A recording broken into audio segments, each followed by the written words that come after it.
So Tim Cook and co are busy preening themselves ahead of virtually launching their latest bout of iPhones in front of a gang of hysterical whooping Kool-Aid quaffers on September the 9th. And I don't know about you, but I, for one, am so thoroughly thrilled I've already changed into my waterproof pants.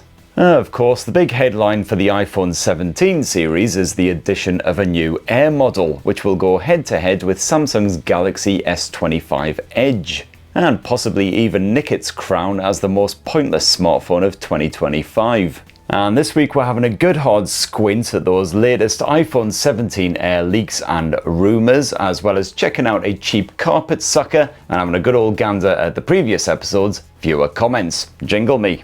Tech Spurt Weekly.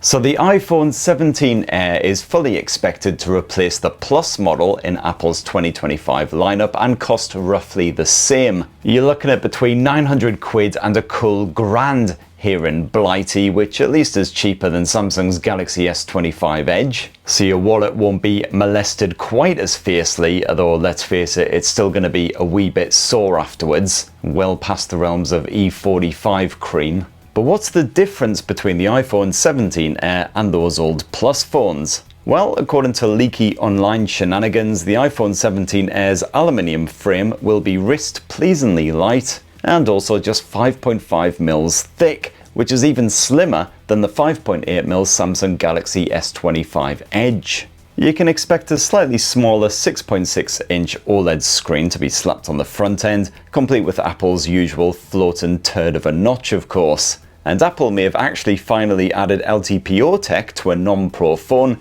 if those leaks aren't hot garbage. And as for the camera tech, well, it appears that Apple may simply be content with chucking a single 48 megapixel snapper on the back end of the iPhone 17 Air, just like it did with the iPhone 16e, and calling it a day. However, recent leaks also point to Apple cribbing Google's edge-to-edge camera bar for the Air, which, for a single camera lens, is perhaps slight overkill. It kind of feels like building a 4-story townhouse for your hamster. And here's hoping that Apple won't find any room on that skinny edge for their god-awful camera button, which is generally about as useful as a free bar at an Alcoholics Anonymous. The new A19 chipset should be powering the iPhone 17 Air as well as the regular iPhone 17, and apparently Apple will be boosting the memory to 12 full gigabytes for this generation, so the iPhone 17 Air can smoothly run all of those lovely AI features.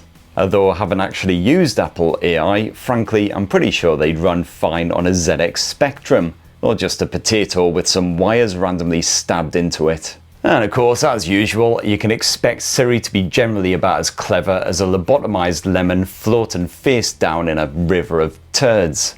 But what about the battery life? Well, with a much slimmer chassis, the iPhone 17 Air is likely to suck a similar amount of arse as the S25 Edge as far as the longevity is concerned.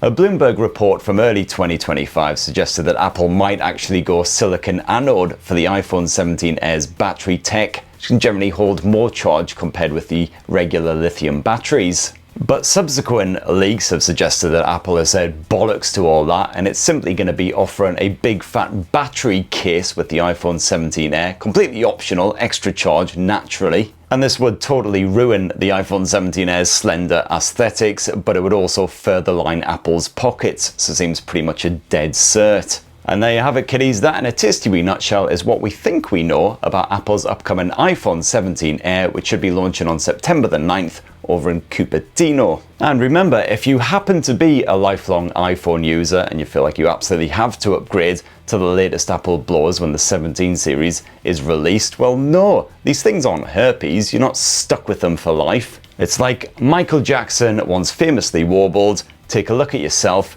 and make a change. Na na na, na na na, na na na na. And then he cuddled some kids and it all went a bit south. So I guess the moral of the story is, if you're going to make a change, don't make the change cuddling kids. That's just right out. What were we talking about? Oh, iPhone 17 Air. So what do you reckon so far? Are you actually tempted by this slightly squashed turd? Well, make sure you let us know down in the comments below. And now it's time for another Uncle Spurt's We Won.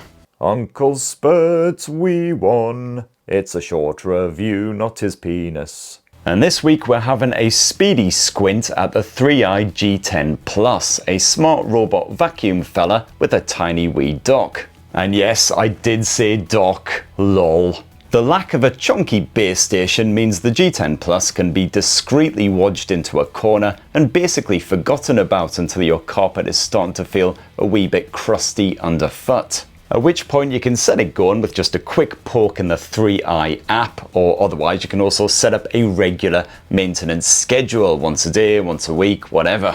The G10 Plus boasts an extendable side brush and mop, as well as 18,000 pars of suction, whatever that means. When it comes to sheer suck, only your mum's got it beat. And as it's trundling about the place, it compresses any muck that it picks up, so it only needs emptying every month or so, depending on how absolutely filthy you are. But honestly, emptying this thing is so easy. Emptying this thing is so easy that even I could manage it after a couple of pints of Pernod. However, despite listing object avoidance as one of its features, the G10 Plus will still merrily attempt to suck up your charging cables and unceremoniously mount your Barbie dolls or whatever else you got lying around. But this wee grumble aside, if you're after a cheapish robot vacuum servant and you don't want to have to deal with a massive whopping great dock, well, the 3i G10 Plus gets the official spurt of approval. Uncle Spurt, we won. It's a short review, not his penis. Alright, so that's another wee one for the week, and now it's time for an absolutely smashing bit of viewer comments. Viewer comments. What are you waiting for? Okay, so Ryan IGI says, my guy is just abandoning us at this point. No new Techspert Weekly for 3 whole weeks, and now we don't even get next week either. Feck arse. I know, I apologise. I do absolutely feel like a neglectful parent at this time. You can blame Google for launching buttloads of stuff, and of course good old summer holidays. But when I was over in the Big Apple last week, I did find myself with a spare evening, so I decided to make the most of my trip by grabbing a load of cheap booze from 7-Eleven and getting completely faced in my tiny hotel room. And I do mean tiny. Forget swinging a cat, you couldn't even swing a bloody hamster in this bastard. But anyway, if the sound of a virtual drinking experience with my good self in my coffin-like hotel room sounds like your idea of a good time, you can go check out a video all on that shenanigans over on the Spurt Hole channel right now. Mike B says, Uncle is gonna melt in New York. You know what? It was actually shockingly shit weather over in New York while I was there. Unfortunately, it was dark, grey, miserable, absolutely it down on a couple of occasions, so felt right at home I did. And you know what? I was actually pretty happy that it wasn't hot and sunny while I was over there because, you know, in summertime, Manhattan can be distinctly unpleasant. That entire island can basically just smell like an adult diaper. Though hey, maybe that's just my scent after eating 2 kilos of buttered steak every day. Gadasta says, used to love Keith Floyd's shows back in the day, especially the one in which he set fire to a fishing boat while cooking. Bloody hell, I can only imagine that if any naked flames went anywhere near Keith Floyd, he'd probably erupt like a fucking volcano. The amount of booze he had swilling around inside of him. Phil D says, high quality content as usual, boosted with 2 lunchtime bottles of Aspal in the Baker Street Spoons. Aha, I used to frequent that very Spoons well back in the day now. When I first started out in tech journalism, used to work for Future Publishing and their office was just around the corner from there. In fact, I still fondly remember my final team Christmas lunch was held there because Future generously gave us £15 a head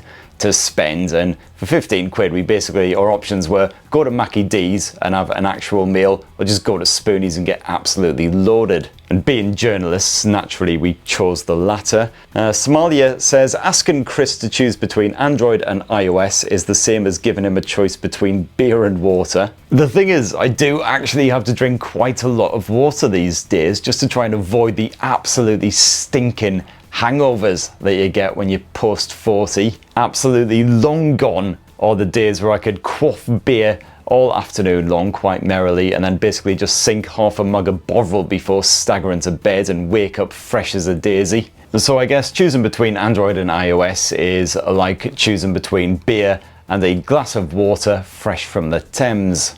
Bonus Baby 801 says, we did have a robot in the 80s that could have a conversation with you. It was a Teddy Ruxx f***ing pin. I do remember the Teddy Ruxx f***ing pin, although most of my memories just involve me staring adoringly at one in a toy shop, then my parents glancing at the price tag, laughing their asses off, and then buying me a Snakes and Ladders instead. But could Teddy Ruxpin actually chat with you? Because I thought you basically just bunged a cassette tape up its furry arse and then the words came out of its mouth. Which, you know, I'm not knocking it at all. It's still quite the skill. You know, if a person could do it, they would absolutely own Britain's Got Talent. Gwydion Bird says, I'm loving the Fold 7, but the battery life is kicking my ass. Not too surprised there, sir. I might have to give the Pixel Fold 10 a go. Yeah, it's such a shame because the Z Fold 7, I want to love it, and I would probably happily use it as my full-time daily driver or whatever the f***.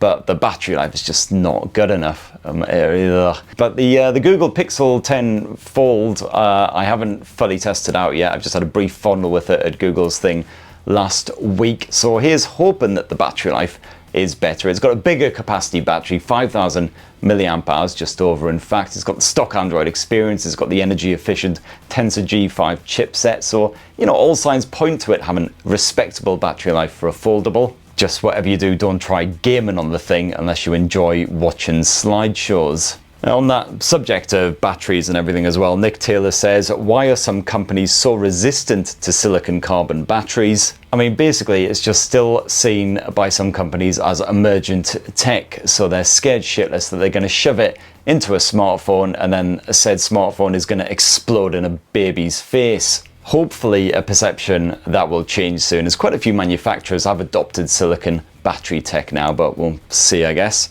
Next up, I do not know how to pronounce this username. So yeah, let's just flash it up on the screen instead. That says, from where do you get your wallpapers? They are very cool. Well, that, sir or madam, would be the subject of a wee jingle. Wall.alphacoders.com, wall.alphacoders.com. That's where my wallpapers come from. Wall.alphacoders.com. Swamp Thing 20 says, Judith Chalmers' Spurt is a phrase that I never wanted to hear, and yet now you've heard it twice. Lucky. Shameless Play says, greatest phone ever was the Palm Pre, best shape, size and functionality. Yeah, hard agree, man. The Palm Pre was the absolute mega tits back in the day. It's just a real shame that Palm didn't evolve and dominate Apple and BlackBerry, because a 2025 Palm smartphone, be very intrigued to see what that would look like. And Mythic Sun says, I listened to you in Japanese in a desperate attempt to make it feel like I was watching a TechSpurt anime. Oh my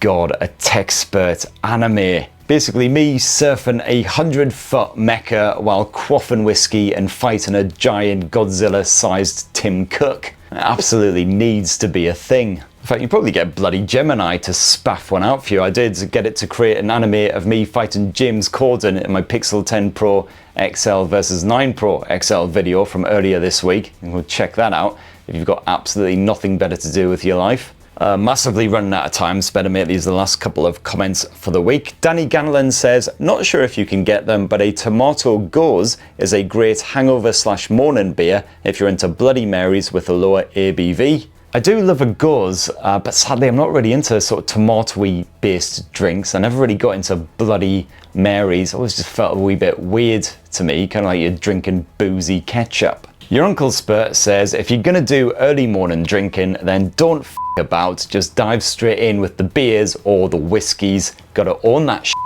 And yeah, sure, let's finish on this one. GD Clads123 says, whoop, spurt on my face. This ain't that kind of channel, I'm afraid, good buddy, but if you do want that kind of content, well, definitely check out my OnlyFans. Just £1.50 a month gets you full access to the Bukake and the spiky codpiece folders. And that's a complete fabrication, by the way, before you go off and ruin your internet search history. Anyway, a massive thank you to everyone who commented in the previous episode. Please do tappity-tap your comments down below, and we will merrily prance our way through as many of those as possible next week. And speaking of next week, Next week, what the f*** is next week? So next week is unbelievably already IFA week, and if you're not a sad tech twat like myself, IFA week will be completely meaningless to you. What IFA is it's an annual tech expo thing which happens in Berlin, where basically a whole bunch of companies show off their smart tech, smart vacuum cleaners, smart toothbrushes, smart pube trimmers, whatever. But more importantly, it happens in Berlin, where you can get absolutely blasted out of your mind on massive whopping great goblets of delicious beer. So I'm going to be over in Berlin for the IFAs, covering a bit of Motorola and Lenovo and whatever else I've got time to get my hands on, if I haven't completely destroyed myself with Steins. But because I've been decidedly cack on the whole TechSpurt Weekly front of late, I feel the comments, don't worry, I will absolutely try my damnedest to get another episode out next week despite being over in Berlin. In the meantime, please do plug subscribe and ding that old notifications bell and have yourselves a ruddy, wonderful weekend. Cheers everybody, love you!